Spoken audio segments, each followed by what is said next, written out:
मित्रों,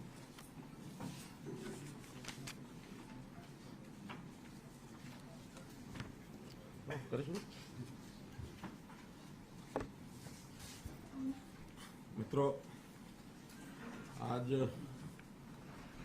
सब लोगों की उत्सुकता थी, तो इसलिए मैंने कहा कि अभी अलग अलग मिलने की बजाय सबसे इकट्ठे मिल लिया जाए। अभी मेरा दुबई का दौरा हुआ, बल्कि एक सप्ताह में ये कहना चाहिए एक बार नहीं 2 बार जाना हुआ है। अब एक प्रश्न सब करते हैं कि भी एक सप्ताह में 2 बार क्यों जाना हुआ।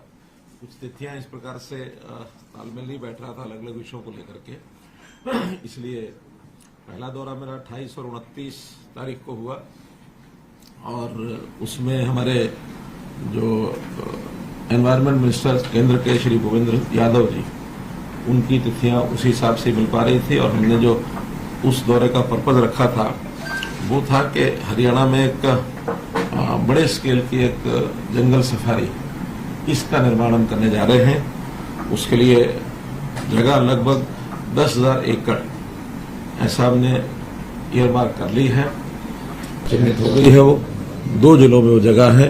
6,000 एकड़ तो गुरुग्राम जिले की है और 4,000 एकड़ नूंह जिले की है। एडजॉइनिंग दोनों जिले हैं।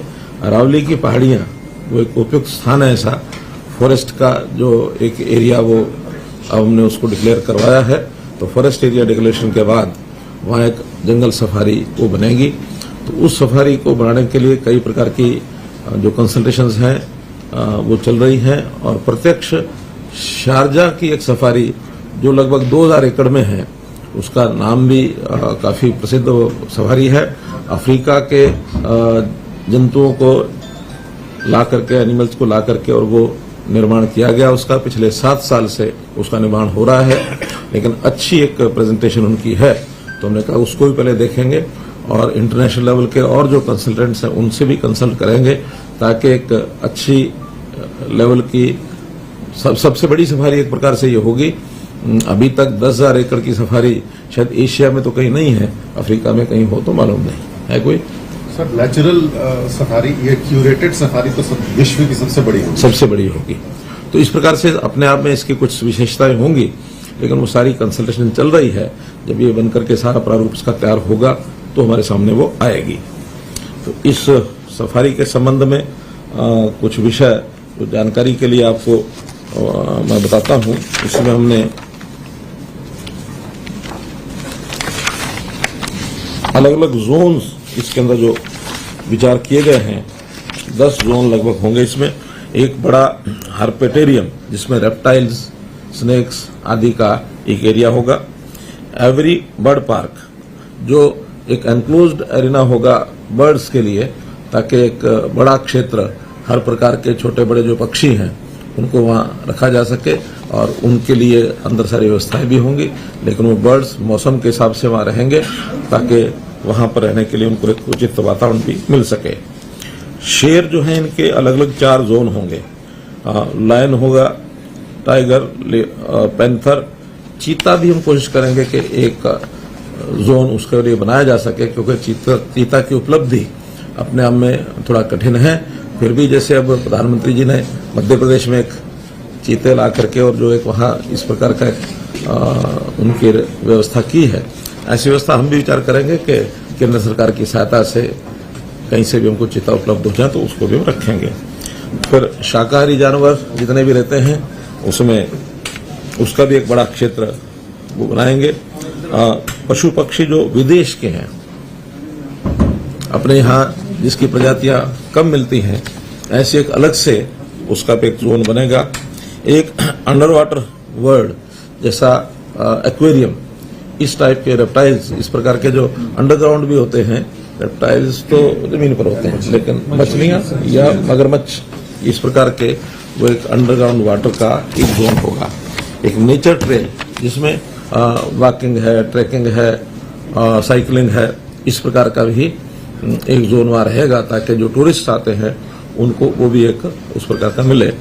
विजिटर टूरिज्म जोन जिसमें ऑडिटोरियम होगा, 3D शोज होंगे, कुछ हिस्टोरिकल जो फैक्ट्स हैं उनकी एग्जीबिशन होगी, नेचुरल जो नेचर के अंदर रहने वाली चीजें ऐसी देश और दुनिया में पाई जाती हैं उसका एक एक उसके लिए स्टडी सेंटर भी स्टाफ टाइप का हम कह सकते हैं, वो भी प्रदर्शनियां उसकी वो लगेंगी।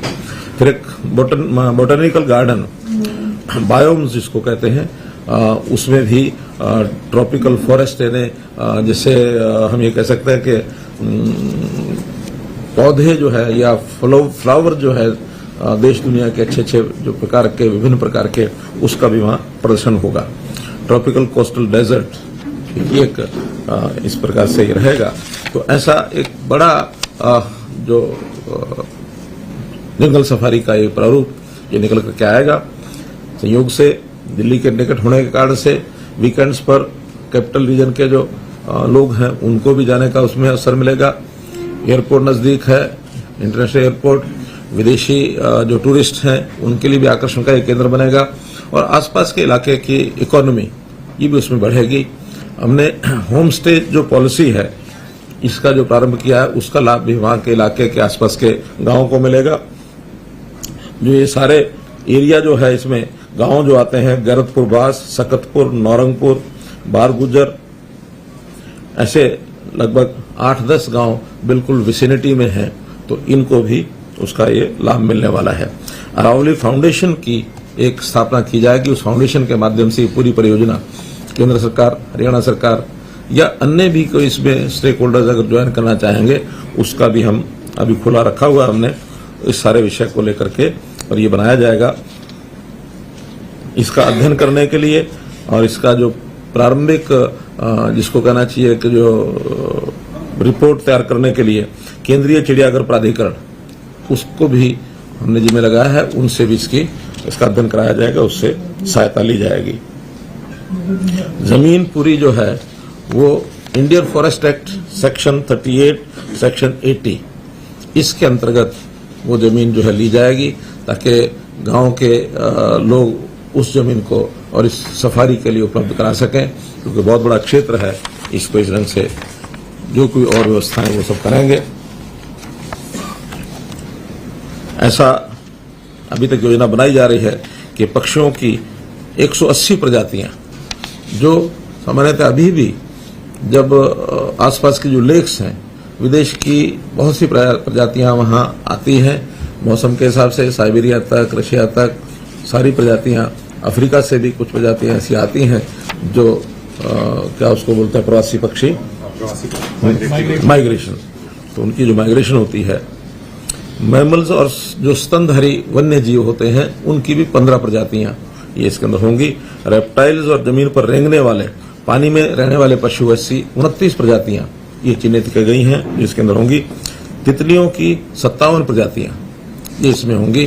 तो ये एक प्रारंभिक जो इसकी स्टडी है ये सब हुई है। इसके लिए केंद्र सरकार की ओर से यानी फॉरेस्ट डिपार्टमेंट की ओर से हमको जो कंपनसेटरी इसका जो अमाउंट वो मिलेगा, क्योंकि जैसे पिछले दिनों में आप लोगों को जानकारी होगी कि बहुत बड़ा एरिया अंडमान निकोबार का उसको डिफॉरेस्ट करने के लिए केंद्र सरकार ने एक हरियाणा को कहा था कि अगर आपके क्षेत्र में हम कुछ फॉरेस्ट एरिया बना दें और वो डिफॉरेस्ट एरिया हो जाए तो उसका जो कंपनसेटरी अलाउंस है वो हरियाणा को दे सकते हैं। उसी के कारण से ये इतना बड़ा सफारी का ये जो प्रोजेक्ट है ये उसका तैयार होगा ताकि इसको फॉरेस्ट एरिया में वो कंपनसेटरी अलाउंस जो है उसमें इस सफारी बनाने के लिए उसका उपयोग हम कर सकें। मित्रों, इसी प्रकार जो दूसरा दौरा हमारा हुआ है वो 2 अक्टूबर यहाँ से प्रस्थान करके हम लोग 3 और 4 अक्टूबर 2 दिन पूरे दिन वहाँ लगाए हैं। और ये दौरा शुद्ध रूप से इन्वेस्टमेंट के नाते था। उस इन्वेस्टमेंट में मुख्य रूप से जो प्रोजेक्ट है ग्लोबल सिटी गुरुग्राम में 1080 एकड़ में ये ग्लोबल सिटी का एक निर्माण किया जाएगा। जमीन पहले से HSADC ने एक्वायर कर रखी है और एक आइकॉन जिसको कहना चाहिए एक सिटी ये एक बनेगी, सिटी विद इन सिटी जिसको कह सकते हैं। गुरुग्राम के अंतर्गत ही ये एक नई सिटी जो एक सिंगल जिसको एक प्लानिंग में, सिंगल फेज प्लानिंग में जिसका एक किया गया उसका योजना बनाई गई है। देश में ऐसी और भी बड़ी बड़ी सिटीज बनी हैं, जैसे उदाहरण के लिए गुजरात में गिफ्ट सिटी ये बनी है, साइंस सिटी ये बनी है, बेंगलोर में भी एक इस प्रकार की कोई सिटी है। तो यहाँ भी हम ग्लोबल सिटी को एक अंतर्राष्ट्रीय स्तर के लेवल की एक सिटी बनाएं। बहुत बड़ा हमारी अपेक्षा है। हमारी अपेक्षा कि लगभग 1 लाख करोड़ रुपए का इन्वेस्टमेंट इसमें होगा। इसके लिए विभिन्न लेवल के रोड शो हम कर लिए हैं लगभग। अब तो समाप्ति पर यह है कि 4 रोड शो इसके हुए हैं, 2 गुरुग्राम में, 1 मुंबई में और 1 दुबई में। तो 4 रोड शो, ये चौथा रोड शो इसमें था। और इस दिन जो हमारी यात्रा में इस विषय को लेकर के, ग्लोबल सिटी को लेकर के जो वहां पर कंपनी आई, 13 कंपनियां, उसके अंदर बहुत प्रमुख कंपनियां जो हैं वो वहां पर आई हैं। अब उनके बारे में अगर जानकारी बतानी है तो मैं बता सकता हूं कि Dubai investment, Sobha realty, Danube properties, Nakheel, DP world, Ellington properties, gulf Islamic investment, Tabreed, Al Marjan island, Al Hamra, डलंड्स प्रॉपर्टी, दामाक, EMIS। तो ऐसी ये 13 प्रमुख कंपनियां हैं जो डेवलपमेंट के नाते से और वर्ल्ड वाइड ये काम करती हैं, लेकिन ज्यादा इनके काम दुबई में है। दुबई अपने आप में जो रियल एस्टेट का काम है, हम में से जो लोग गए होंगे उनको मालूम होगा कि बहुत हाई क्लास, हाई लेवल की बिल्डिंग्स वहां हैं। MR खास करके एक बहुत बड़ा डेवलपर वहां है। तो उस MR के, जैसे हमारे गुरुग्राम में हम DLF कह सकते हैं, इस प्रकार का MR ग्रुप है। MR ग्रुप गुरुग्राम में भी काम कर रहा है, देश के, दुनिया के और भी कोनों में काम कर रहे हैं। तो ये सब लोग वहां आए थे, सबने बहुत उत्साह अपना वो दिखाया है। तो उसके नाते से ये जो हमारा एक, उसके बाद नेक्स्ट डे इन्वेस्टर जो डिफरेंट कंपनीज थी वो जो है उसका भी एक मीटिंग की थी। उसमें भी अलग अलग प्रकार के जो इन्वेस्टमेंट करने वाले जो लोग थे वो उसके अंदर आए थे और उसमें भी बहुत उत्साह दिखाया लोगों ने। चाहे हमारे यहाँ एग्री बिजनेस का विषय है, लॉजिस्टिक्स का है, FMCG का है, फूड प्रोसेसिंग है, सॉफ्टवेयर है, 12% इन्वेस्टर्स, इन सब के जो इन्वेस्टर्स हैं उन्होंने अपना एक उत्साह अपना दिखाया है। एक बड़ा ग्रुप है जो वहाँ की गवर्नमेंट का है, Abu Dhabi investment authority, ADIA, इन्होंने भी, और हरियाणा में मल्टी मॉडल लॉजिस्टिक जो हमारा नांगल चौधरी है, और ग्लोबल सिटी में भी ऐसा अपना एक रुचि दिखाई है। इंटीग्रेटेड एविएशन हब और integrated manufacturing cluster eight Hisar airport, इसका भी उत्साह दिखाया कि वहां हिसार में भी जाकर के इन्वेस्टमेंट करने की बात करते हैं। ऐसे ही आलडार ग्रुप जो है, आलडार ग्रुप, ये भी बड़ा ग्रुप है अबू धाबी में, इन्होंने भी ग्लोबल सिटी में अपना कुछ ना कुछ इन्वेस्टमेंट करने की बात कही है। वहां के जो सुल्तान हैं, सुल्तान अहमद बिन सुलायम, जो DP वर्ल्ड के चेयरमैन हैं, उनके साथ 1-to-1 मीटिंग हुई है और उसमें भी उन्होंने ये जो नांगल चौधरी का इंटीग्रेटेड मल्टी मॉडल हब जो है, लॉजिस्टिक हब, इसमें रुचि दिखाई है। और उन्होंने तो यहाँ तक कहा कि इसमें हम अपनी इन्वेस्टमेंट करके अपनी इक्विटी भी कर सकते हैं। वो इक्विटी शायद मेजोरिटी इक्विटी मांगते हैं, मेजोरिटी इक्विटी वो लेकर के और अपनी प्लानिंग से उसको चला सकते हैं। अपने विचार करना है कि उनको मेजोरिटी इन्वेस्टमेंट दे पाएंगे कि नहीं दे पाएंगे, क्योंकि इसमें सेंट्रल गवर्नमेंट का भी एक शेयर है। तो सेंट्रल गवर्नमेंट से बात करेंगे, अगर सहमति बनी तो उसको हम दे सकते हैं। एक अच्छा डेवलपमेंट उनका अपने लेवल पर हो जाएगा। एक हमने वहां जो ओवरसीज प्लेसमेंट जो कंपनीज हैं उनके साथ मीटिंग की है। तो प्लेसमेंट कंपनीज 8 कंपनीज वहां आई थी। उनके सामने मैंने रखा कि हम हरियाणा से स्किल्ड, सेमी स्किल्ड वर्कफोर्स जैसी उनकी रिक्वायरमेंट है वो भी उनको उपलब्ध करा सकते हैं। यहाँ हमने स्किलिंग के लिए यूनिवर्सिटी अलग से बनाई है। जो वाइस चांसलर स्किलिंग यूनिवर्सिटी के वो भी गए थे साथ में इस मीटिंग के लिए। और जो हमारा फॉरेन कोऑपरेशन डिपार्टमेंट है उनके भी पवन चौधरी जो एडवाइजर है वहाँ, उनको भी लेकर के गए थे ताकि उनके माध्यम से उस काम को हम चलाएं। टारगेट्स उन्होंने हमसे भी पूछे, हमने उनसे भी पूछे हैं। बातचीत अभी फाइनल कंपनियों से नहीं हुई है, लेकिन एक प्रारंभिक रास्ता हमने खोला है। हमने अपनी ओर से 1 लाख नौजवानों की ऐसी संख्या रखी है कि हम देश के, दुनिया के विभिन्न देशों में 1 लाख लोगों को भेजने की अपनी स्किलिंग की तैयारी कर सकते हैं। चाहे वो स्किल यूनिवर्सिटी के माध्यम से हो, चाहे हरियाणा स्किल डेवलपमेंट जो मिशन है हमारा उसके माध्यम से हो, या वो कंपनियां स्वयं भी अपने स्किलिंग के सेंटर्स यहाँ खोल सकती हैं। हम उनको फैसिलिटेट करेंगे ताकि हमारे नौजवान पढ़ाई लिखाई करके टेक्निकल जो खास करके ITI ट्रेंड ऐसे बच्चे हैं, नौजवान हैं, वो वहाँ की इंडस्ट्री के लिए जा सकते हैं। रियल एस्टेट डेवलपमेंट में भी वहाँ पर जो आवश्यकता होती है, मशीन्स की, टाइल के जो लगाने वाले लोग हैं, इलेक्ट्रीशियंस हैं, इस प्रकार के जो लोग हैं उनकी ट्रेनिंग करा करके वहाँ भेज सकते हैं। बातचीत प्रारंभ हुई है, सब लोगों ने कहा कि सेकंड राउंड हम करेंगे, लेकिन खुशी की बात है कि हम यहाँ अभी पहुंचे भी नहीं थे। विदिन 14 आवर्स एक कंपनी ने जो हमको एक छोटा ऑर्डर जिसको कहना चाहिए प्रयोग के लिए, कि अभी हमें हाउस कीपिंग के लिए कुछ लोग चाहिए, आप कितने भिजवा सकते हैं, उनका बायोटा, उनकी लिस्ट हमको भेजिए ताकि उनको रखने के लिए तैयार होंगे। हम यहाँ से भेजेंगे ताकि उनकी सिलेक्शन कराई जा सके। हम इसमें अपना जो हमारा जो पोर्टल है, परिवार पहचान पत्र नहीं, हमारा परिवार पहचान पत्र के माध्यम से ही जो पहली प्रायोरिटी हमारी ये रहेगी कि जो परिवार गरीबी रेखा से नीचे हैं, ऐसे परिवारों के बच्चे जो अनएम्प्लॉयड हैं, उनकी ट्रेनिंग करा कर उनको वहां भेजें ताकि उनको भी उसका लाभ मिले। कुल मिलाकर शॉर्ट में ये जो हमारा ट्रिप है, वास्तव में ये एक मिशन विशेष को लेकर के हम गए थे, और दोनों दिन, पहले का लगभग 1.5 दिन और ये 2 दिन, 3-3.5 दिन में हमने कोई 800 किलोमीटर की जर्नी की। यानी इस दूसरे ट्रिप में 45 घंटे में 500 किलोमीटर की जर्नी अबू धाबी और ये हमारा दुबई, और पहले वाले में शारजाह और दुबई, ताकि हम ज्यादा उपयोग अपने इस विजिट का कर सकें। पहले ट्रिप में हमारा जो टूरिज्म डिपार्टमेंट है वो उसका आयोजक था, क्योंकि शहर सफारी जो है वो टूरिज्म डिपार्टमेंट के माध्यम से होनी है। दूसरे डिपार्टमेंट में HSIDC, इस डिपार्टमेंट ने इसका अरेंज किया था, क्योंकि ये जो मुख्य रूप से जो ग्लोबल सिटी है, इसका सारे का जो निर्माण है वो HSIDC के माध्यम से होना है।